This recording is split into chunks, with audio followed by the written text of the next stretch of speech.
Hello guys, Joe Butler. Welcome back to the channel. Today we are going to take a look at a variation of my M4A1 Sherman. This is the British Sherman 2. Basically the same tank, it's just the British designation. The British called the M4A1 the Sherman 2, and they called the M4 the Sherman 1, and the M4A2 the Sherman 3, and vice versa. But yeah, this is a North African derivative. This was one of the first Shermans to see combat. I think this is actually the first Sherman to see combat in World War II. Specifically at the Second Battle of El Alamein. I could be wrong about that. They may have appeared earlier, like maybe in the first battle. But they were for sure at the Second Battle of El Alamein. The first battle of El Alamein was like the British defense against against Rommel and the Italians, and then the second battle was the British counteroffensive, where they punched a hole through Rommel's lines and then drove him back all the way to Tunisia. But yeah, the Sherman right here is based directly from that pivotal battle.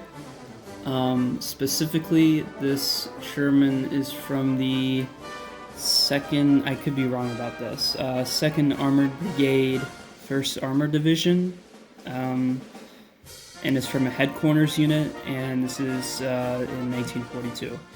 So this is where this specific camouflage comes from, and I'll post like a picture or something of it, and you can see that the camouflage isn't perfect, but I followed the same style it had, and I think I did a pretty good job.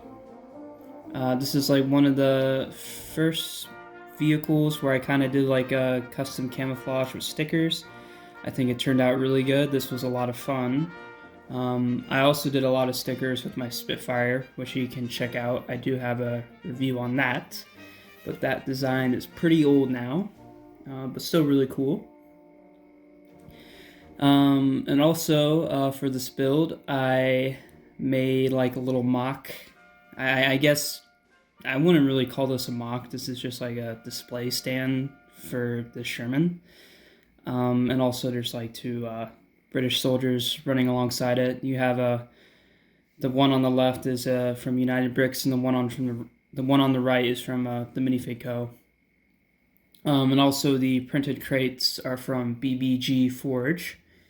They're really cool. I like those crates a lot.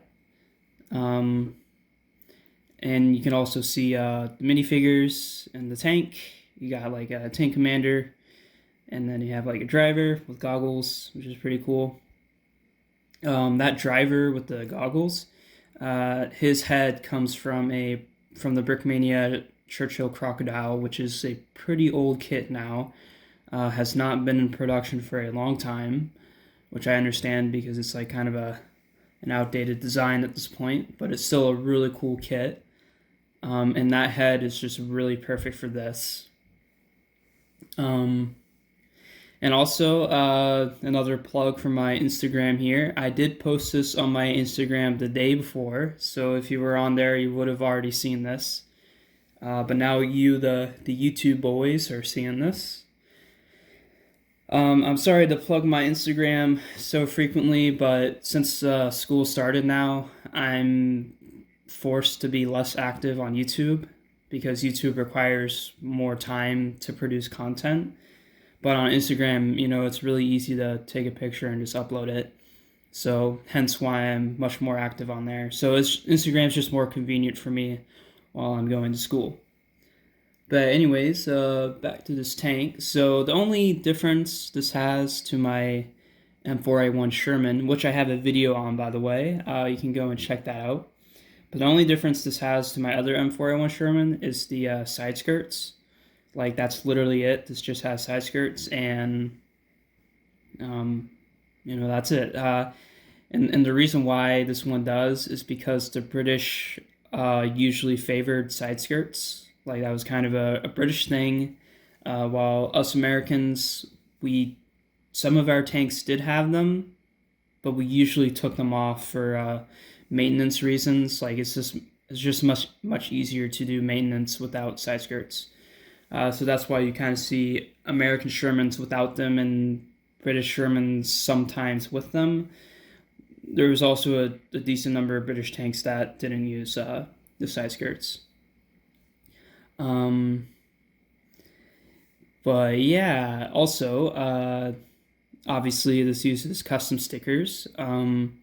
The custom stickers I made with an outdated color printer, which is like 15 years old or something. It might even be like 2 decades old at this point. Pretty outdated, and also double-sided tape.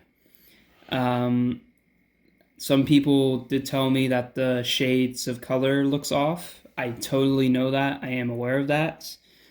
When I was making these stickers, I used the exact same RGB code as the normal Lego color. However, whenever I print on my printer, it just comes out slightly different, as you can see, which is really unfortunate, but I don't mind. I still think it looks really good. And hopefully at some point I'll be able to acquire a better printer so I can do much better work like this. And also you can see unit insignia right there. I don't know what the 71 means, but I do know that the Rhino is the division insignia for the 1st Armored Division. So that's how you can immediately tell what unit this tank is from, if you're not familiar with the camouflage. But yeah, anyways, we're gonna stop looking at the Sherman. We're gonna stop looking at this diorama now, and now we're gonna get into some comparisons. So I'll be right back. All right, welcome back. This is the comparison part of the video.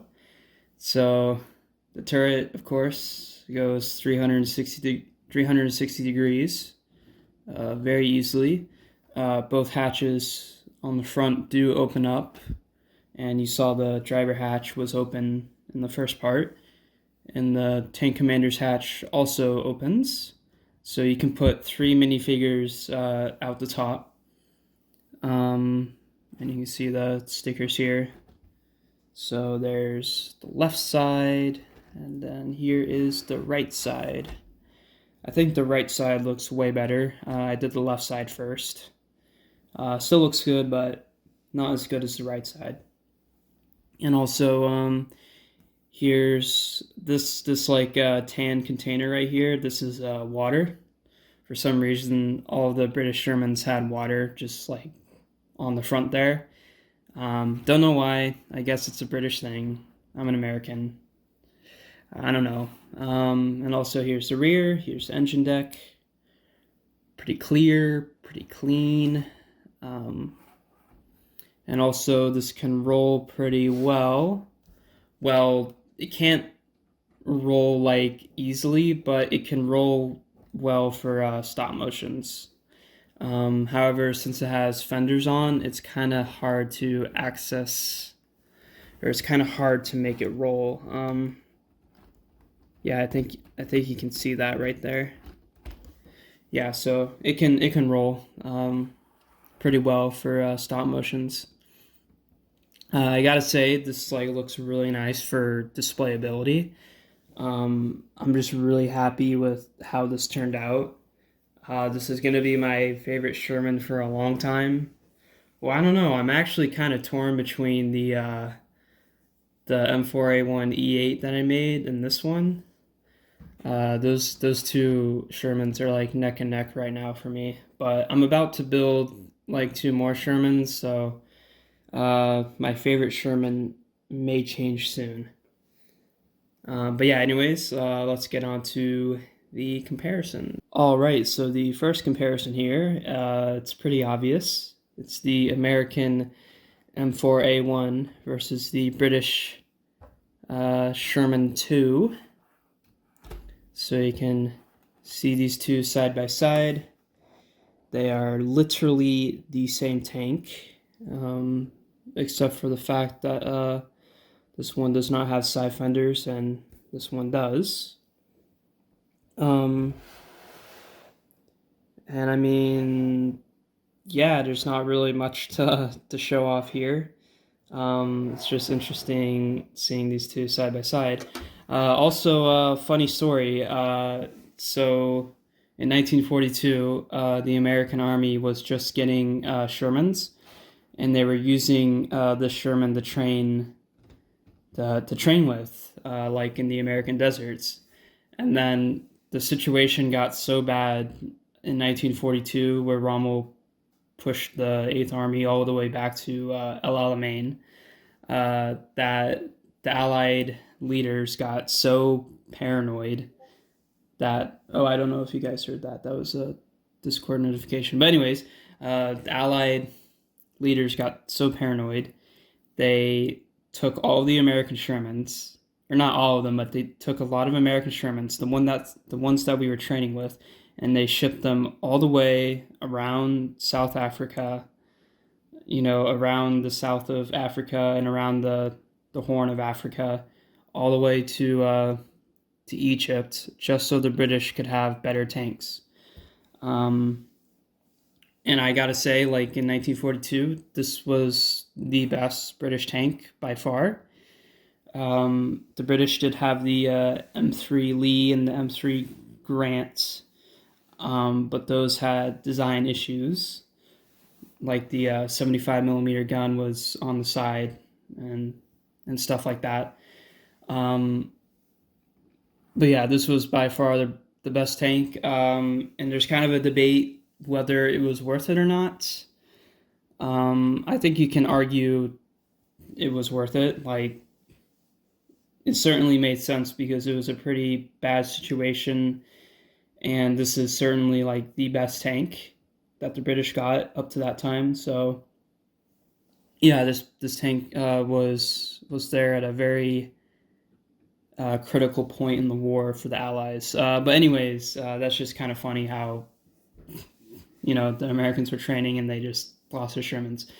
But yeah, anyways, let's move on to our second comparison. All right, so the second and final comparison here is the British Sherman 2 with the British Matilda 2. The only reason why I'm comparing these is because these tanks are both serving in North Africa. They both have like a North African camouflage, which is really interesting to see. And I think that looks pretty cool. These are both like hugely important tanks for the British during the North African campaign. So it's just like really cool to see them side by side. Stuff like that. So here you go. Here's some shots of them. Oh, I think this is like a really cool shot. Yeah, this is not even a comparison. This is just like this is just me showing off at this point. So I guess what I have to build next is the Crusaders, the M3s, or the M3 Lee, Grant, and M3 Stuart, and some of the early cruisers. I have to do that, and the Mark 6 light tank, if I want to build like all the tanks for the British in the North African campaign. But yeah, anyways, I think I'm gonna end the video here. This video isn't too special because I already showed off this design. But the specialty in this video comes from the fact that the Sherman's like in a really cool camouflage, I guess. I don't know. It's like in a unique scenario. It is definitely a special Sherman for sure. But anyways, I'm gonna go now. By the way, a little update. I didn't really say this before, but the content for the YouTube channel will be slowing down a bit because I have school.